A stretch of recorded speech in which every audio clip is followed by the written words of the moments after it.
I tend to be someone who has a number of thoughts and ideas rattling around in their mind that I need to get out of my mind as I get started presenting. First off, I've been asked to stay as close to the podium as possible.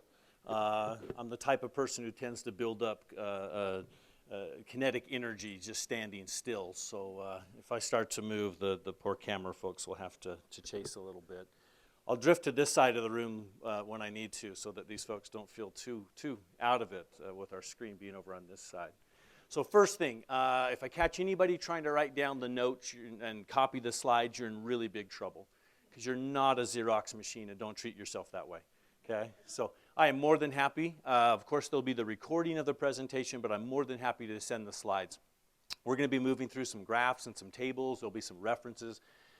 So just please send me an email. It's just jcarroll@byu.edu. If you get the 2 R's and the 2 L's, it's pretty straightforward. I'm more than happy to send the slide deck to you so you can have those resources. So whatever notes you might want to take in addition to the slides. Don't worry about trying to actually copy down the slides that we have.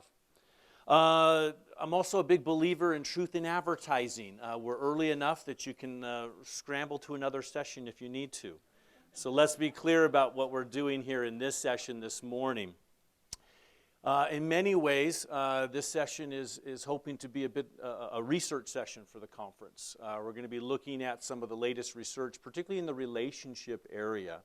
And in doing that, my hope is to strengthen all of our ability to do a few things. First off, first and foremost, our ability to talk about and articulate the harms of pornography when we're not necessarily preaching to the choir, per se. I think many of us, when we're in circles of people with shared values, shared understandings, right, there's kind of a commonsensical, of course there's a harm to this. I live in a world, in a context where I'm frequently speaking with those who do not have that same starting point. And does that mean then the conversation is done? So I don't mean in any way to diminish the importance of the value and the moral element of this. I agree with Dayton's comment earlier that I do see this as a moral issue, but in this session we're going to come at it from a research perspective. We're going to come at it from our understandings of what is there, even from people maybe coming with a different perspective. And in saying that, I believe increasingly the rising generation, even in our own homes and in our own communities, are a part of that preaching outside of the choir.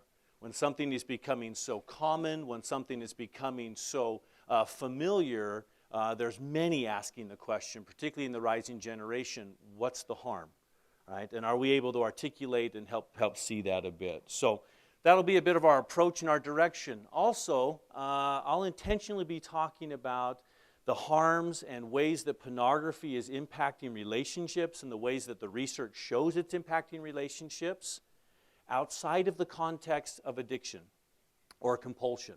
And again, not to acknowledge the significance of that, and there's many sessions today that will be looking specifically when pornography patterns become compulsive or addictive. But many of the colleagues and many of the experts right now, right, if the main way that we articulate the harm is that, well, it can become addictive, it can become a compulsive, right? The reaction I usually get from that is, well, yeah, just about anything that does that, right? I mean, if ping pong becomes compulsive and addictive, right? So in no way to diminish that, and I think the conference has a lot to address those contexts.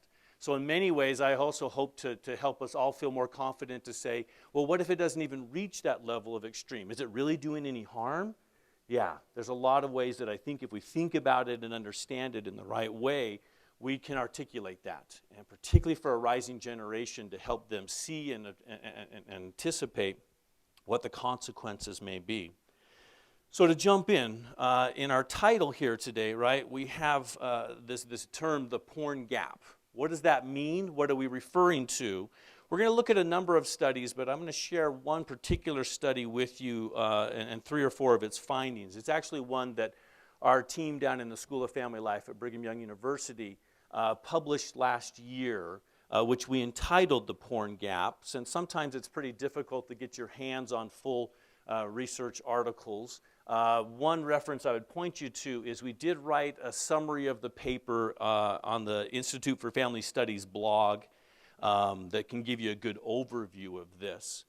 So we're going to take a look at this sample and look at this study a little bit, and what is it showing that gives us some insights into why we may be seeing the decline in relationships that we do. Just to give you a little bit of backdrop on this paper, we published it in the Journal of Couple and Relationship Therapy. This is one of the leading peer-reviewed journals, particularly for people working in areas of couple therapy and couple relationships.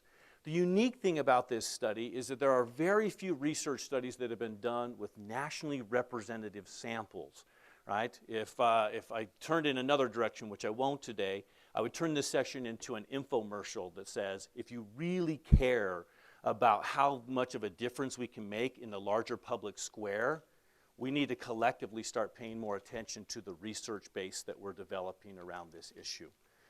Many people, I think, assuming that there's more research work being done than there is, and that's often just a simple matter of funding, right? The federal agencies aren't touching it, very few foundations are touching it, so the research base needed, particularly for the large-scale longitudinal work, often isn't being done to the scope and level we would like.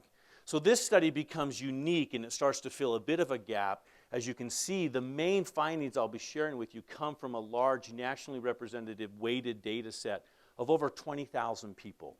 There's very few studies that have looked at that level of sample and have that level of generalizability to what we see happening in the general population. And then also of unique value, and I'll show you where this pops up, we also have a subset of couples, married couples in this study, that are matched. And by matched, it means they're in a relationship together. And you can do unique types of analysis when you're able to actually look at the two together. It's not just individuals, right? Men reporting on marriages and women reporting on marriages. When they're reporting on the same relationship, you're able to do some unique things.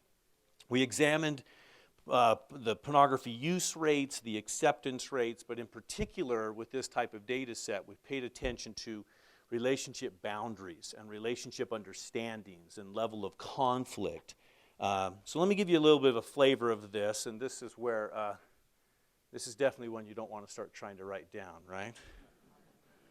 So to make sense of what is a big, gobbledygook table full of numbers here, this is simply a table that is looking at reported use rates, right? And so this is individuals, and we're able with this large of a data set to look at different types of couples. We're looking at casually dating couples, seriously dating couples across the country, engaged couples, and married couples, right? So we break it across these relationship types, levels of commitment, levels of involvement in the relationship, and then we're asking each of them a simple question: how frequently do you view pornography? And how frequently do you believe, right, your partner views pornography, okay? The first thing I'd have you pay attention to, and this is where I can't help myself and start walking a little bit. My microphone's still hanging on, okay? The main thing I want you to look at is the partner data across the companion rows that we have, right? Look at the difference you see, for example, here in comparison, right? The male reported pattern in casual dating to the female pattern here. And look across it, and what you start to see is a very significant gendered pattern, right? You see the porn gap, okay? Oh, we should have brought cool music, right? That would have been good. We'll use theirs. We'll let it play as the backdrop for us, okay? And while that gap lessens a little bit as relationships get more committed and get more serious, we continue to see a gap in that pattern around that. This isn't surprising. This is the most consistent, most replicated research finding in all of the pornography studies to date, coming out of all of the labs and all of the research teams, is this gap that we see, okay? But the thing that we pay even more attention to is, remember that down below, this is the report on partners' use, right? This is how much it's perceived or it's understood that a partner is using. Look at the difference here. So for females in casually dating relationships in the United States, we literally have 0 of them.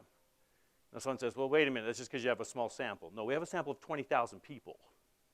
Literally 0 of them reporting that the people that they're dating and the partners that they're involved with are having something that would be at that high level of use of at least 3 to 5 times a day or almost every day. But when the men are actually in those same types of relationships are reporting what their actual usage patterns are, right, what do we see? A tremendous gap, right? This is starting to get the attention of relationship work researchers all around the world, regardless of what their perspective is, regardless of their view of pornography, whether they say, whoa, what are we dealing with here? So in casually dating relationships, look at the gap that we see in the understanding and use patterns. So both in what's being reported and how much is being used and not being used, and then also how much of that is understood. Hold on to this, because we're going to come back in a minute and talk about pornography concealment. It's really the new place that we see much of the research moving, is what happens when these patterns are not known, when they're not understood, right? And again, this has nothing to do with whether people accept or don't accept, what their personal values are. These are just the patterns that we see in that direction. So this is what I mean by the pornography gap pattern that's occurring. Now, I want to be absolutely clear here. In illustrating this gap, this does not mean that pornography is not a female issue and that we don't see patterns around this having significant impact, okay? Particularly in the rising generation. We continue to see increasing use trends and patterns. And in fact, the pornography industry right now is intentionally targeting women. They literally believe that that's the main place that they can increase their market share. They think they're starting to hit some saturation rates with the male population. So there's all sorts of strategies and patterns, right? The main part is they believe that if they embed pornography in more of a narrative script, if it's in more of a storyline, kind of think of like soap operas that go a little bit further, which is a little bit scary because they already go pretty far, right? That will make it somehow more attractive to and more interest to. And we're literally watching, I think, over the next 10 years to see if this gap continues. Will it diminish, right? But fundamentally, there's a targeting to that. So I don't mean to diminish that. We're not saying that that's not happening, that's not occurring. But what we do see is a fundamental pattern of many, many relationships coming from very different starting points and very different understandings around this gap. And so researchers who haven't even been looking at pornography are more and more starting to say, what does this mean? How are couples navigating this? What is happening to these patterns when relationships get more serious? Sorry, just to clarify, when you talk about pornography, is this just visual pornography, or are these also like what things? The response to this one actually allows them to self-define like most studies, but it does prompt them to use narrative as well. So it's using visual and narrative, although your question's perfect, right? We could do an entire seminar on pornography measurement and all the things. Brian Willoughby, awesome researcher down at BYU, my former student. I claim everything he does. He's our leading researcher in the world right now on pornography measurement and helping us move and clarify. So it's a great point here of how we try to understand and track. So this is self-reported, but it does give them a prompt to a variety of types and figures. So yes, because I say, hey, wait a minute, maybe we're going to close that gap. We still see it. Notice the gap, though, is primarily with frequency of use. If all you have is a question of ever use, or in the last year have you used, you don't see the gap as much. It's when we start to get into this, right? This is weekly or more use. That's where we really start to see the gap start to manifest itself. Now let's pause for a minute. Let's step back from the research and say, wait a minute. If we're going to start to interpret this correctly and make sense of this, we've got to get our heads around some more fundamental understandings. Understandings that are not often there when this is being talked about in the general context and definitely among the rising generation. Dr. David Schnarch, one of our leading sex therapy experts in the world, has been commenting on this for some time. And we have to embed, when we start to think about why would a gap like this matter, and if this is a gap during the teenage and young adult years, and it's a gap during relationship development, why would this have significance and what's its meaning? We step back to this idea, right? Dr. Schnarch says that current models, he's speaking of the field, he's speaking of the counseling models, he's speaking of the education models that are in our schools and the ways that we're talking. He says the current models of human sexuality have failed to account for that characteristic which most sets human sexuality apart from that of other species. The human capacity for intimacy and attaching profound emotional meaning to sexual experience. This fundamental understanding that as humans we are meaning-making creatures. And very few things in life can be equated to something like the sexual dimension of life, to the meaning that we give to it and the ability to understand, right, what it means in our lives and what do we want it to mean in our lives and how do we help a rising generation to think through a bit of what is the meaning of that. Rather than just simply a personal behavior or personal action, this is truly a meaning-laden experience which has tremendous implications for couples. One way to think about this, my colleagues and I, we work and teach and go around the country and talk at different universities about a model of sexual wholeness. That to understand the fullness of this experience and the fullness of this dimension of life, that ultimately it's not just a physical dimension. Clearly it has ties to our physical development, our physical capacity, the arousal template within our bodies. But on top of this, as we're saying, there is a meaning dimension to this. And it gets tied to this view of the symbols and what is its purposes and is it in harmony with the values that we hold. And also it's a deeply, deeply emotional aspect and dimension of life. And the significant way that we feel a sense of attachment, a sense of closeness, a sense of bonding, yet at the same time ways to disrupt attachment, right? To disrupt bond when those symbols show us something other than exclusivity, something other than permanence, something other than those desired meanings. So it's only in this context of thinking about a broader, right, a better articulated view of human sexuality. Unfortunately, sexual research and even most of the models of sex therapy are struggling with some of this because they started from the early models in the 1960s that were almost exclusively physically based. Almost every one of us can think back to a health class or think back to some reading or context or university class or something where we were introduced, right, to the phase models of the human sexual response cycle that move through the physical markers, right, that we understand, the biology, so to speak. But is that the sum total of it? We have such a diminished understanding and a diminished ability to teach about this issue if we don't capture it and connect it to these broader understandings of sexual health and sexual wholeness and potential in relationships and the meaning that can be embedded there. I would encourage us to think, and I'll come back to this in some things I share towards the end, about 3 levels of sexual wholeness, 3 levels of integration. This is about integration versus fragmentation, things being united and bonded or things being pulled apart. The first level that we can think about and whether or not it's occurring is the physical and the emotional, right? This is not just something that is simply the physical experience. It's not just a bodily experience. It is something that ties to the psychological, to the emotional, to the spiritual dimension of life. Is that integrated? Does that feel whole? Or does that feel fragmented?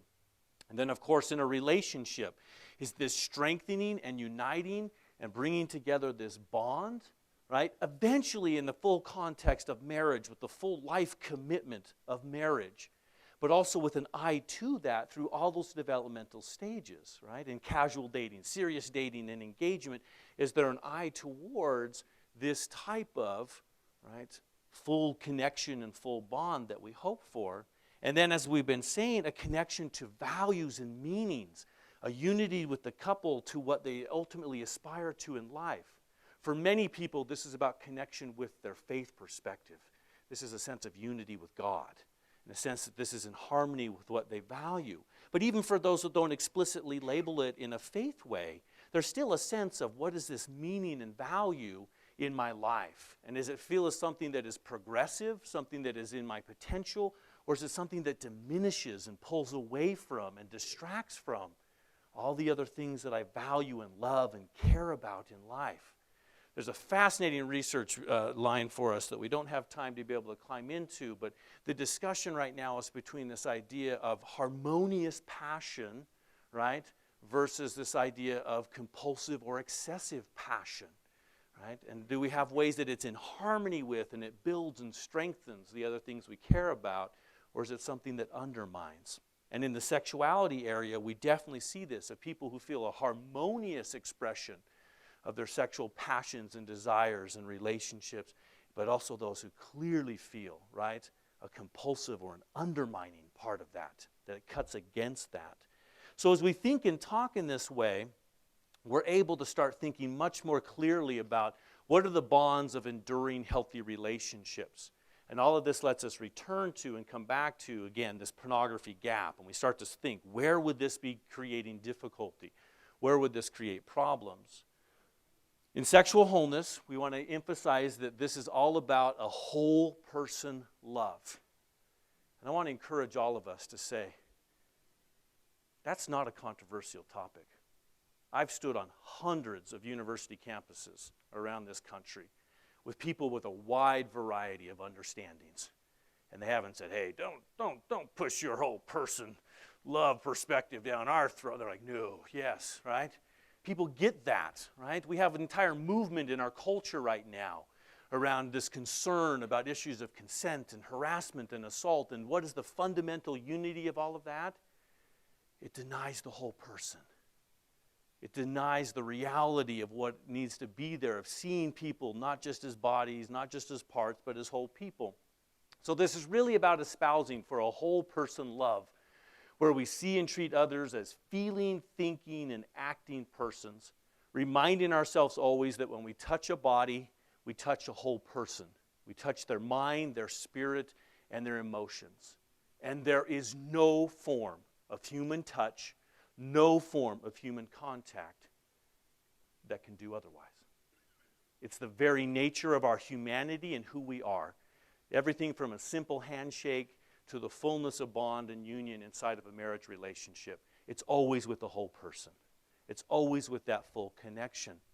So this gives us a real ability to understand and prioritize the emotional bond in relationships. Anything that threatens the love and the trust and the confidence between partners and eventually spouses will be a risk to that relationship. Anything that threatens the physical bond in romantic pairing, particularly as it leads to marriage and it leads to lifelong partnership. Anything that then starts to disrupt and undermine the attraction and the singular devotion to one another becomes something that we'd pay attention to. So let's talk a little bit about those bonds, and then we'll come back to the gap, and we'll talk about what the research is showing us is happening as we can give a language of explanation because we have these types of views and understandings. So first off, the emotional bond. It doesn't take, right, the old phrase is, it's not rocket scientist, right? It's not rocket science, it's relationship science. And I'll stand in defense of my discipline and say, I think the latter may be more challenging, right? But at the same time, it's pretty straightforward, right? I always love it. My great-grandfather told me this once before he passed away. He says, you know, your whole profession, it's all about kind of confirming common sense, isn't it? And I said, yes, and thankfully we live in a society that's short on that a bit, so I'll always have a job, right? So probably no news to anyone, right, that secrets damage trust. Concealment damages trust in a relationship. And studies have found this not only in the topic of pornography, but all across the board, right? Studies have found that when individuals engage in a pattern of what's called self-concealment, right, when they do things that they're not proud of and they keep them as a secret from their friends and their family members, it not only hurts their relationships, but it also seems to have some powerful connections to individual mental health. It leaves them feeling lonely, right? It makes them more vulnerable to depression, poor self-esteem, and anxiety. Right now is just a little simple thing, regardless of what brought us here today. Each one of us can sit and say, am I engaging in personal concealment? Even that little package of Oreos that's underneath the bed, right? I don't know what it is. But is there something that ultimately, right, we don't want to live in the light? We've pulled it into the dark. We've pulled it into the concealment. Now, what did we see happening with the gap? We see in that gap with pornography, one of the biggest threats to relationships is that it leads to concealment patterns. It leads to a pattern where this starts to occur, making the individual vulnerable, but also the relationship as well. Let me show you a little bit more data from that study.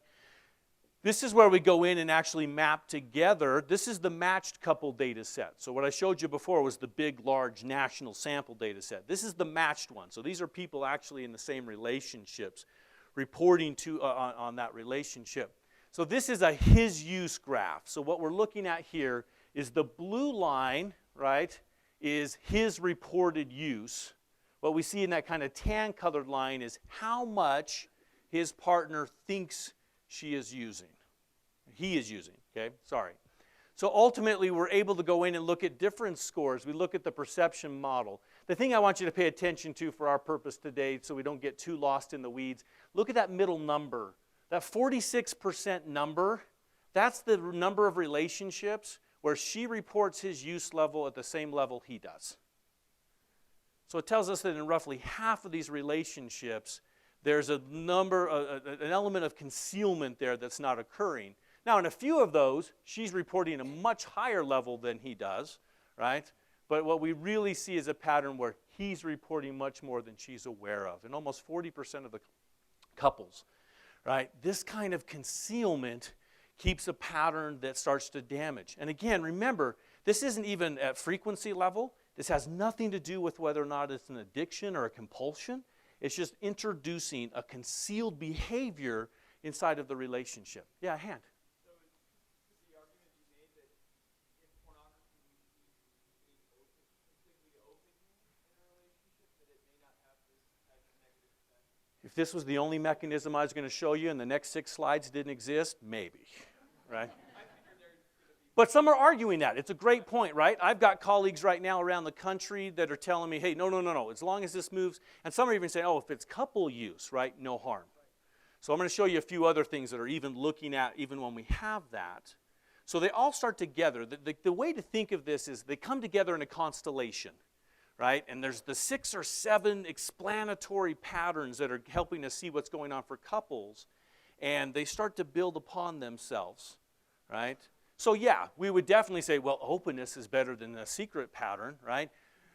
But does that make it fully go away? Do we truly see for couples that there's full understanding? No, we still see some harm, but we see for many couples an added harm, right? That this is a mechanism for them, that it has that pattern to it. It is in this study. Our sample also has it larger for across other relationship types, and so we've done some other blog posts and some things that have looked at that data. So yeah, you'd compare them a bit differently, but the data does exist. Okay? So let me just contrast that. Pay attention to that 46%. Then what I want to show you over here is we get over to a 70%. So this is a her use, right? And this is the male partner reporting on the female partner's use, right? And the use of congruent couples where it's understood there's a lack of concealment is much higher. And look what is contributing to that. Why is there such a high level of consensus and report? She reports she never uses, and he says, yeah, I know that. That seems to be one of the strongest contributors, right? When there's a mutual commitment in the relationship to avoid and to refrain and to stay away from, we see one of our strongest platforms of couples that have the strongest sense of there's not a pattern of concealment, right? As couples move into the various patterns around that. So this becomes one of the main things that we start to pay more attention to is these concealment patterns. And notice how big they were in early dating, right? And how much they move along. And often I think these patterns are carried and become unaddressed in relationships. Let's turn to the physical bond for a minute. So ways that happens. The other thing we recognize too, and the research is paying more attention to, is this idea of fragmentation. Right? Remember, if we start with this idea of sexual wholeness, pornography by its nature is fragmented. No one can argue and say, no, I got this. Let me introduce you to sexually whole porn. What? It's not even close, right? Even people viewing pornography. I cannot think of a time of anybody I've worked with in counseling or any educator who's looked at me and said, yeah, when I was looking at pornography, I was thinking, those are really interesting people. I wonder what their hobbies are. Right? No. By default, people are presented to us in fragments and pieces. Right? So by default, we get a pattern that starts to lead to this direction of objectification. And think of this particularly as this happens during the early years, right? In the young formative years, as people are trying to understand themselves, their own bodies, their own attractions, relationships, these things that are happening. So we see some really good evidence that where the physical bond is being impacted is increased patterns of objectification. That we come to understand sexuality in its starting place in this objectified kind of my personal experience, and other people are just simply there to be consumed, right? That's why my friends at Fight the New Drug have moved so much in this direction about consider before you consume. Consume what? Before you consume other people. And you turn them into an object, and you turn them into something that is just a consumer mindset, right, around that. Because you don't know anything about them. You're consuming them in that fragmented way. So anytime we have things that encourage, right, a thinking and talking about other people's body parts, treating other people as a tool or object for making ourselves feel good, right? We treat others if they're replaceable and they don't mean anything to them. One of the most damaging things of pornography isn't just the content itself, it's the way that it is actually moved through. Literally a catalog of human bodies, right? A way that we move through. There's no way that that can be consumed without communicating this is replaceable, literally replaceable. Just click again and move it on, right? We start to begin that it's okay to hurt and mistreat others, and that their belief that there's no need to worry about the feelings and preferences of other people. So this pattern can be very socializing and scripting. And then as we try to bring this into couple relationships, the risk becomes very, very high that we bring this type of objectification mindset, even in ways that are very misunderstood and not understood by the partners themselves. This all leads to a real risk around unrealistic expectations as well. How many of you have heard of Nicholas Tinbergen? Is that a name that rings a bell for anybody? Yes, I watch all the Fight the New Drug videos, so I see it, right? As a reminder for those of us who don't know about Dr. Tinbergen, he was the Nobel Prize winner in 1973. He was doing work on instinct and attraction. And he had an interesting idea. He introduced to the field what he called a supernormal stimulus hypothesis. This is the idea, right, that one could build an artificial object which was a stronger stimulus for an instinct than the object for which the instinct was originally designed.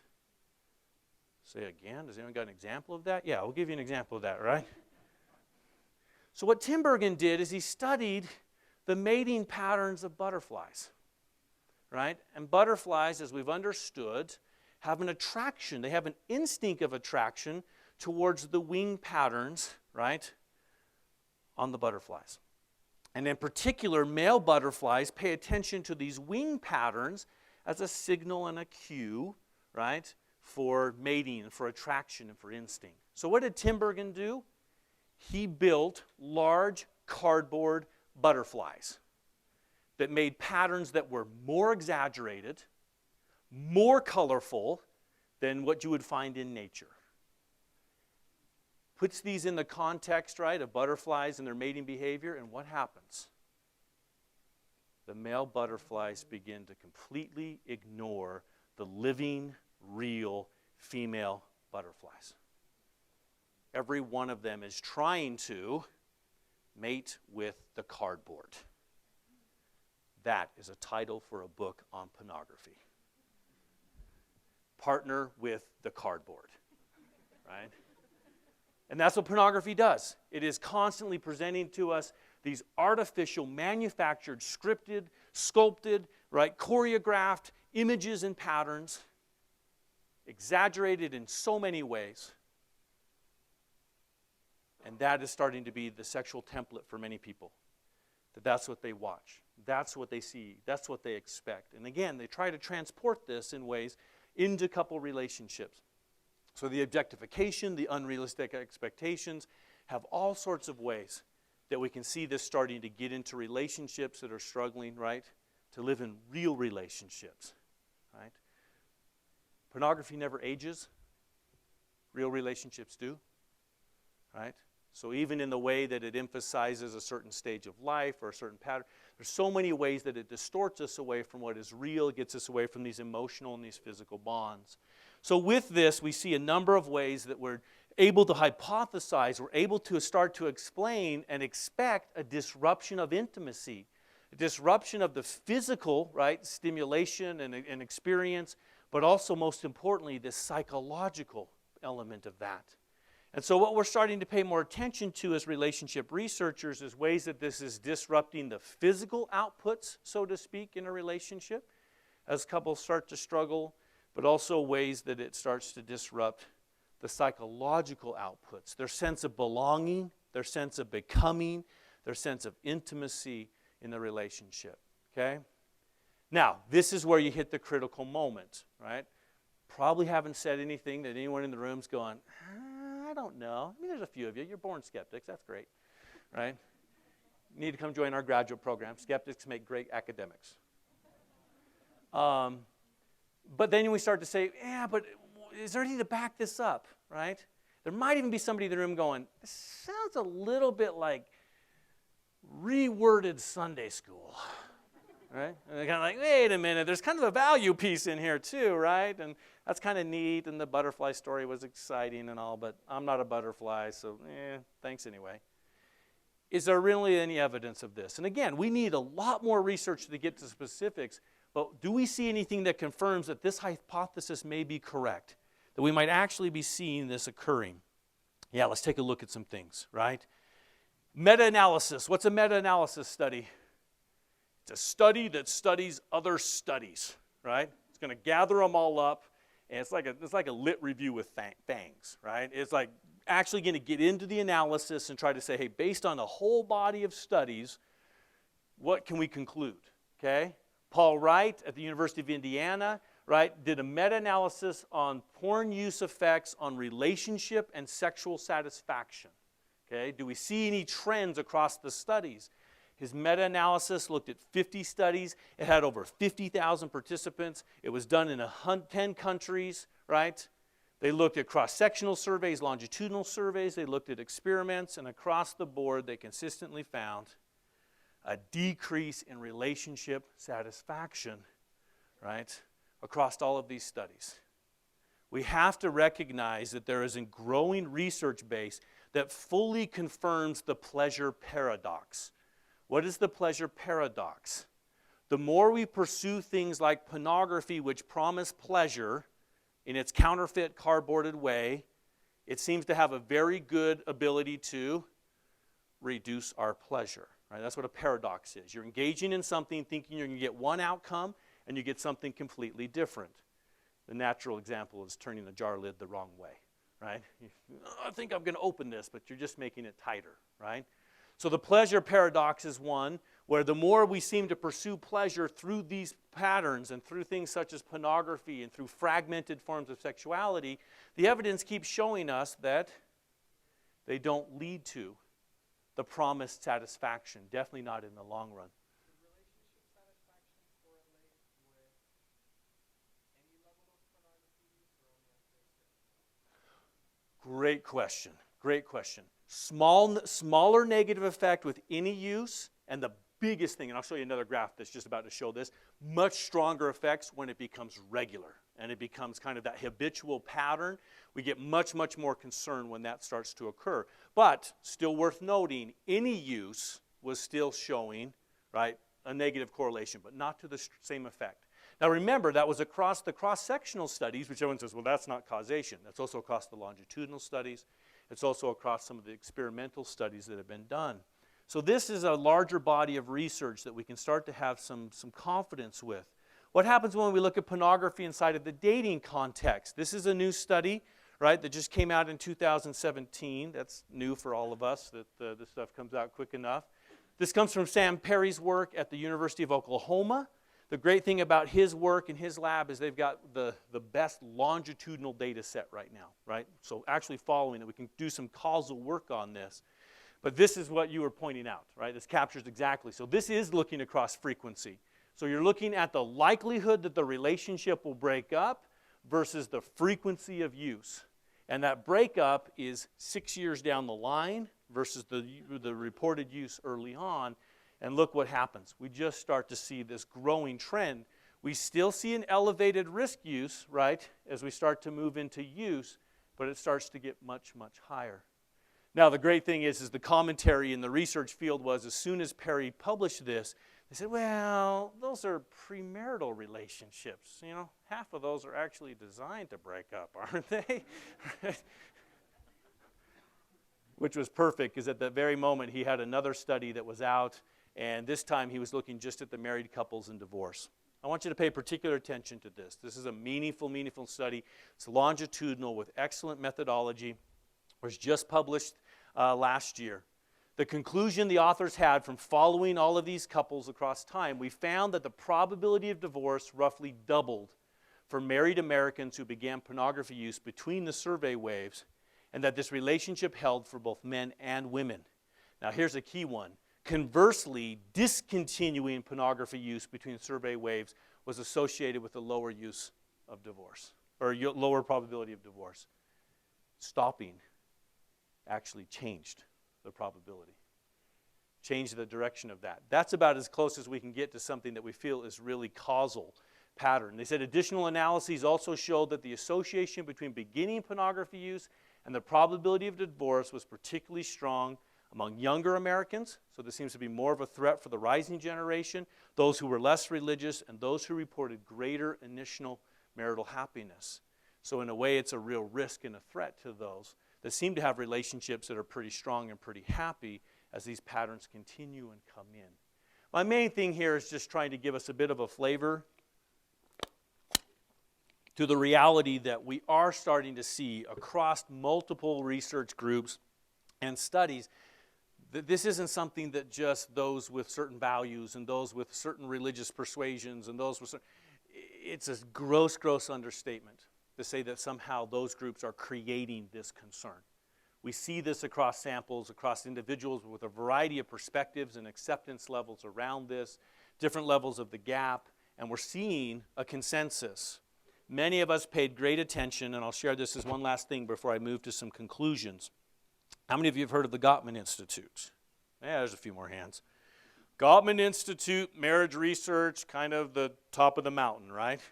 So John Gottman and Julie Gottman up at the Gottman Institute in Washington. John was just fundamentally the leading marriage researcher in the world for about 25 years. And completely revolutionized the field with his observational work and studies. Just highly regarded as just significant experts with literally thousands and thousands of hours of research and thousands of hours of counseling work. A year or two ago, the Gottman Institute issued a letter, an open letter to the public about pornography. Let me read a few things to you, what they said. They said, research on the effects of pornography use, especially one person frequently viewing pornography images online, shows that pornography can hurt a couple's relationship. There are many other factors about pornography use that can threaten a relationship's intimacy. First, intimacy for couples is a source of connection and communication between two people. But when one person becomes accustomed to masturbating to porn, they are actually turning away from intimate interaction. Second, when watching pornography, the user is in total control of the sexual experience, in contrast to normal sex in which people are sharing control with the partner. They go on to say, worse still, many porn sites include violence towards women, the antithesis of intimate connection. Pornography can also lead to a decrease in relationship trust and a higher likelihood of affairs outside of the relationship. Many porn sites now offer an escalation of sexual activity beyond simply viewing porn that includes actually having sex with other individuals. And in summary, right, Dr. John and Julie Gottman conclude, we are led to unconditionally conclude that for many reasons, pornography poses a serious threat to couple intimacy and relationship harmony. This moment calls for public discussion, and we want our readers around the world to understand what is at stake. Hopefully this gives us confidence, right, to know that there is a broader conversation with broader forms of evidence that we can bring to the discussions, and that we can educate a rising generation around these concerns. So a few take-home messages then. So what do? So there's a research foundation. We understand there's these struggles. It's threatening the emotional bond. It's ways it's disrupting the physical bond in relationships. What do? What becomes some of the take-home of this? First off, as we've been saying, pornography is inherently sexual fragmentation. That has to be a fundamental. It denies the human condition in its most basic sense. There is no way for anyone to articulate it otherwise, that somehow it can become whole, that it can become a relationship, that it can connect to the emotional and the physical. By its nature, it is not that. And our nature of humanity is fundamentally opposite that.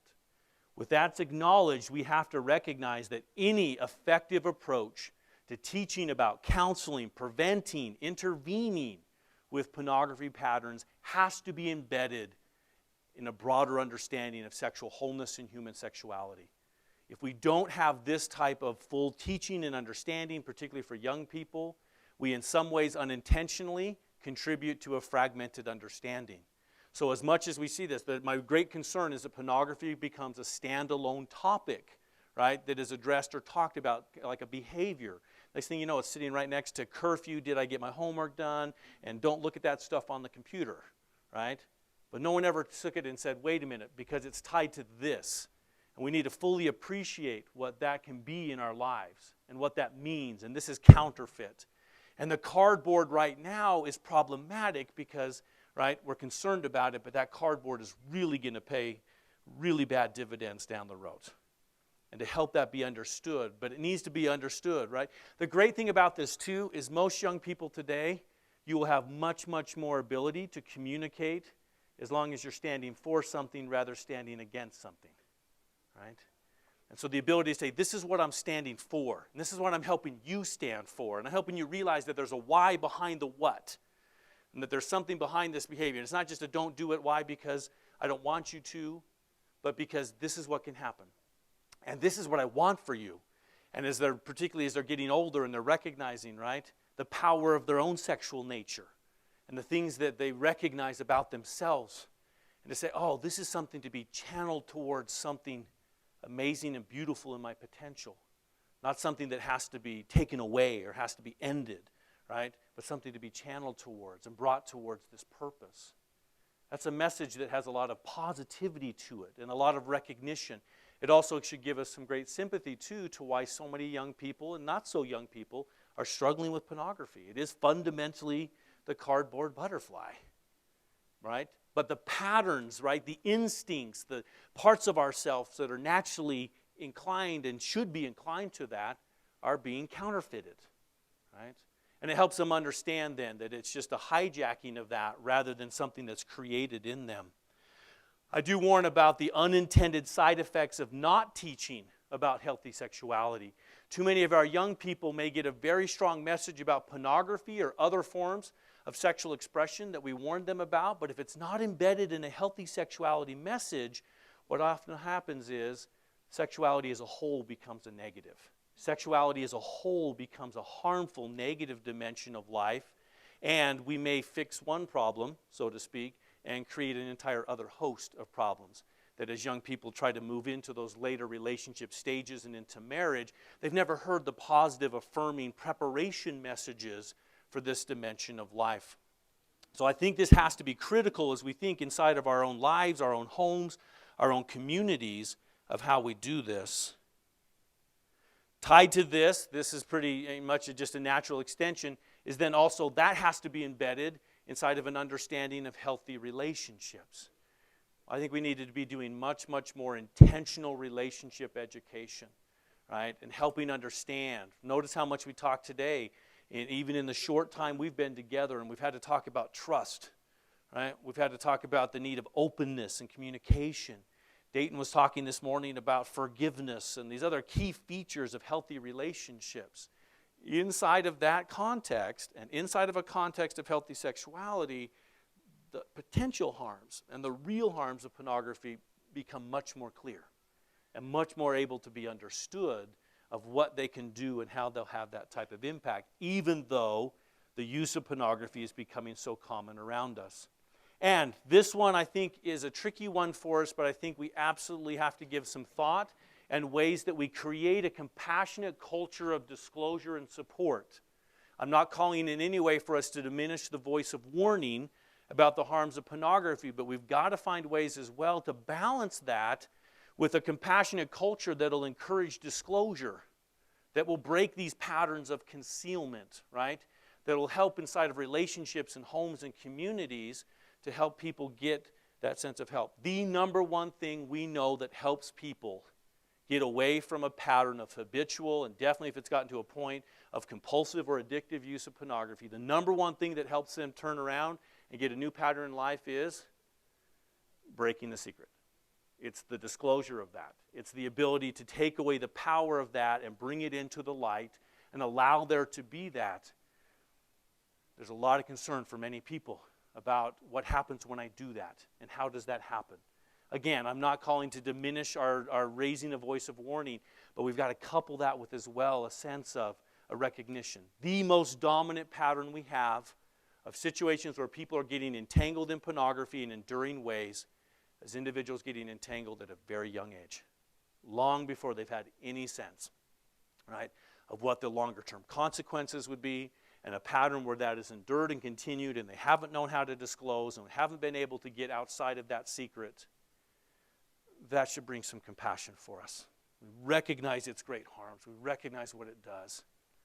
But we cannot have a generation of lost boys and lost girls that somehow don't have a sense that they can bring this up inside of relationships, inside of homes, inside of families, and that there will be a hope-filled, positive, compassionate response of ways that we can change that. We've got to find ways to break this concealment pattern.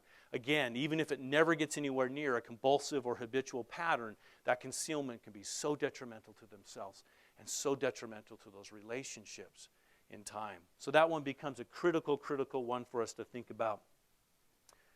What we're trying to do in this creating a pattern of sexual wholeness is literally to give people a vision that the pleasure paradox works both ways. Right? It swings both ways. So the pursuit of pleasure, the pursuit of satisfaction through pornography and fragmented sexuality, right, is a paradox and it doesn't pay off.